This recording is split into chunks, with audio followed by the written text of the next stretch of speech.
Class 5 আজকে আমি তোমাদের সাথে আলোচনা করব মাইকেল মধুসূদন দত্তের লেখা বঙ্গভাষা কবিতাটি। কবি মাইকেল মধুসূদন দত্ত দেখো জন্ম হলো 1824 খ্রিস্টাব্দে আর ওনার মৃত্যু 1873 খ্রিস্টাব্দে। উনি 1824 খ্রিস্টাব্দে যশোর জেলায় উনি জন্মগ্রহণ করেন। এই মাইকেল মধুসূদন দত্ত মেঘনাদ বধ কাব্য, বীরাঙ্গনা কাব্য, ঠিক আছে, তিলোত্তমা সম্ভব বিভিন্ন ধরনের কাব্য লিখেছিলেন। উনি অমিত্রাক্ষর ছন্দ আবিষ্কার করেছিলেন। এই কবি কি করেছে, কিসের জন্য খ্যাতি লাভ করেছিলেন? মেঘনাদ বধ যে কাব্য আছে সেই কাব্যের জন্য তিনি খ্যাতি লাভ করেছিলেন। এই মাইকেল মধুসূদন দত্ত কিন্তু ছোটবেলা থেকেই বাংলা সাহিত্যের প্রতি তিনি অনুরাগী ছিলেন না। তিনি ভালোবাসতেন বিদেশি সাহিত্য অর্থাৎ ইংরেজি সাহিত্যকে। আর শেক্সপিয়ার, মিল্টনের মতন উনি ইংরেজি সাহিত্যের বড় বড় লেখকদের মতন উনিও লেখক হতে চেয়েছিলেন, কবি হতে চেয়েছিলেন। এবং তার জন্য তিনি কি করেছিলেন, বাংলা সাহিত্যকে অবহেলা করে বিদেশে গিয়েছিলেন বড় লেখক হবেন বলে। কিন্তু বিদেশে গিয়ে কিন্তু উনি খ্যাতি অর্জন করতে পারেনি। ক্রমে তার এমন দুর্দিন এসেছিল যে তাকে কিন্তু ভিক্ষাবৃত্তিও করতে হয়েছিল, অর্থাৎ তার কাছে কোনো অর্থ ছিল না যে তিনি যে অন্নটুকু উপার্জন করবে, অন্ন সংগ্রহ করবে, তার জন্য কোনো অর্থ তার ছিলেন না। অবশেষে যেটা হয় যে উনি বিদ্যাসাগরকে ভারতে চিঠি লিখেছিলেন। বিদ্যাসাগরকে, ঈশ্বরচন্দ্র বিদ্যাসাগর খুবই দয়ালু ব্যক্তি, তো তাকে চিঠি দিয়ে তিনি কি করেছিলেন, তাহলে বিদ্যাসাগর তারপর ওনাকে টাকা পাঠিয়েছিলেন। আর সেই টাকা দিয়ে উনি পরে বাংলাদেশে এসে বাংলায় এসে ফিরে এসেছিলেন, অর্থাৎ ভারতে ফিরে এসেছিলেন। তো এই যে মাইকেল মধুসূদন দত্ত কবি, তো উনি কি করেছিলেন, এই যে বাংলা ভাষাকে যে অবহেলা করেছিলেন আর পরে যে তিনি সেটা বুঝতে পেরেছিলেন, ভুল বুঝতে পেরেছিলেন, এই আক্ষেপ করে কিন্তু তিনি এই কবিতাটি লিখেছেন। প্রথমে দেখো কবিতাটির লাইন, হে বঙ্গ ভাণ্ডারে তব বিবিধ রতন। হে বঙ্গ, বঙ্গ বলতে এখানে সেই বাংলা অর্থাৎ ভারতবর্ষকে বলেছে, ঠিক আছে। হে বঙ্গ ভাণ্ডারে তব বিবিধ রতন। ভাণ্ডারে অর্থাৎ ভাড়ার ঘর। ভাড়ার ঘর কোনগুলোকে বলি, যেখানে কিনা মাসের বাজার করে রাখা হয়, ঠিক আছে। ঘরে দেখবে যে বাড়িতে দেখবে এমন অনেকে আছে যে মাসের সদাই একবারে কেনে ডাল চাল সমস্ত কিছু একটা ঘরে রেখে দেয়, সেটা হলো ভাড়ার ঘর। তাহলে এখানে ভাড়ার ঘর বলতে কি বুঝেছে, ভাড়ার ঘর কিসে ভর্তি, ডাল চাল দিয়ে না। মাতৃভাষা অর্থাৎ বঙ্গভূমির যে ভাড়ার ঘর সেটা ভর্তি বিভিন্ন ধরনের রত্ন দিয়ে। তা সবে অবোধ আমি অবহেলা করি।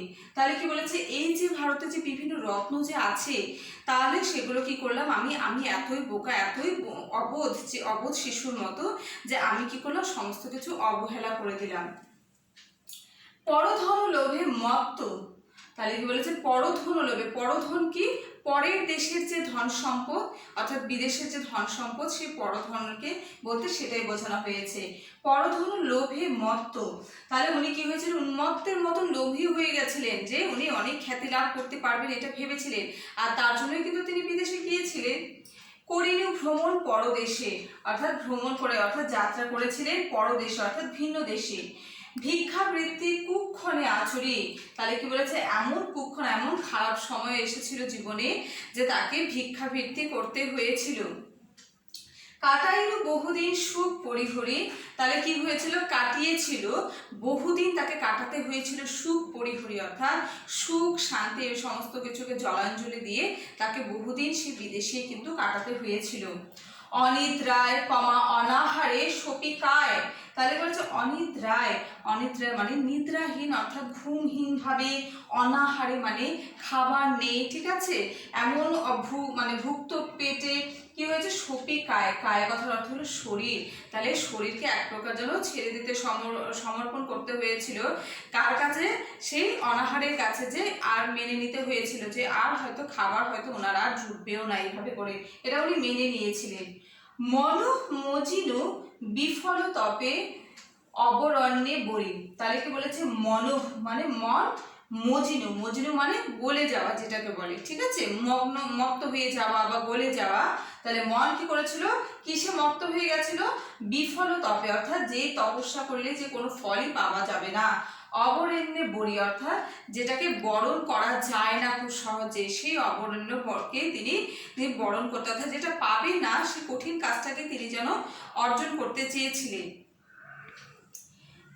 কেরিনু শৈবালে ভুলি কমল কানন। কেলিনু কথার অর্থ হলো খেলা করা। তাহলে কি করেছিল? শৈবাল। শৈবাল কেমন হয়? নোংরা যে শ্যাওলা দিয়ে হয় না, সেই শৈবালগুলোকে, সেই কাদা জাতীয় শৈবালগুলোকে নিয়ে কি করেছে? খেলা করে গেছে। কি করে? কি ছেড়ে? ভুলি কমল কানন। কমল কানন বলতে এখানে কিন্তু সেই কমল কথার অর্থ হলো পদ্ম ফুল, পদ্মের বন। তাহলে এখানে পদ্মের বন কাকে বলা হয়েছে? এই সমস্ত কিছু কিন্তু তুলনা করা হয়েছে বঙ্গ ভাষার সাথে। আর এইকে কেলিনু শৈবালকে বলতে সেই বিদেশি সাহিত্যকে বোঝানো হয়েছে, অর্থাৎ ইংরেজি ভাষাকে বোঝানো হয়েছে। ঠিক আছে? এরপর স্বপ্নে তবে কুললক্ষ্মী কয়ে দিলা পরে। তাহলে ওনার এমন খারাপ দিন যখন যাচ্ছিলেন, হঠাৎ কি হলো? স্বপ্ন দেখেছিলেন উনি। স্বপ্নে কে কাকে দেখেছিলেন? কুললক্ষ্মী। কুল কথা অর্থ হলো বংশ।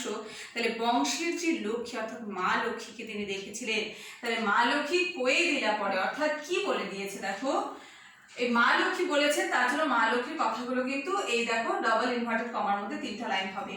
উনি কি কি বলেছিলেন? ওরে বাছা মাতৃকোষের রতনের রাজি, এই ভিখারি দশা তবে কেন তোর আজি। তাহলে কি বলেছে? ওরে বাছা, আরে তুই তো আমারই সন্তান, তাহলে তোর মায়ের কোলে, ঠিক আছে, মায়ের কোলে এত ধন সম্পদ রত্ন আছে, তাহলে এই ভিখারি দশা তবে কেন তোর আজি। তাহলে আজকে তোর কেন এই সমস্ত কিছু, মায়ের এত কিছু থাকতো, সন্তানের এমন ভিখারি দশা কেন হবে? যা ফিরি অজ্ঞান তুই, যারে ফিরি ঘরে।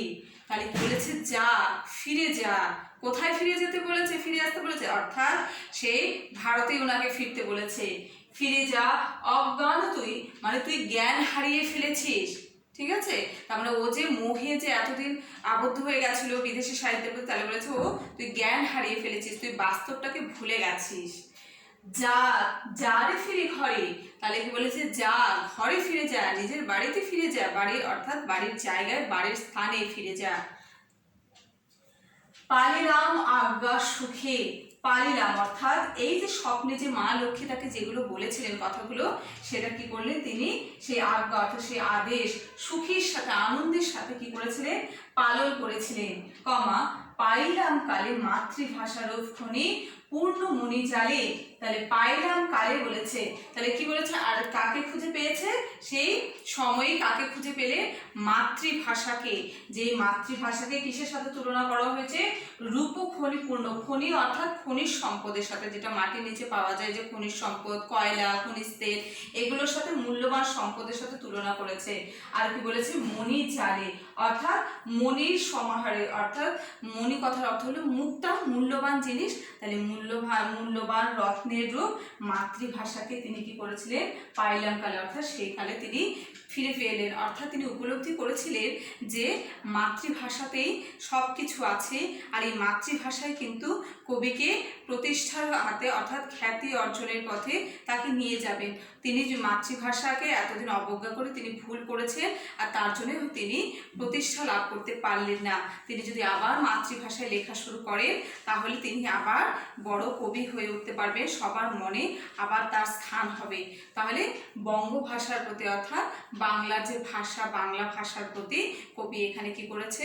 একটা শ্রদ্ধাও কিন্তু নিবেদন করেছেন, আর নিজের ভুলেরও কিন্তু প্রায়শ্চিত্ত ক্ষমাও প্রার্থনা করেছেন সকলের কাছে। ঠিক আছে? এখানে কবিতাটি শেষ। আর কবিতার যে শব্দার্থগুলো আর প্রশ্নের উত্তর পরের ভিডিওতে আলোচনা করে দিচ্ছি।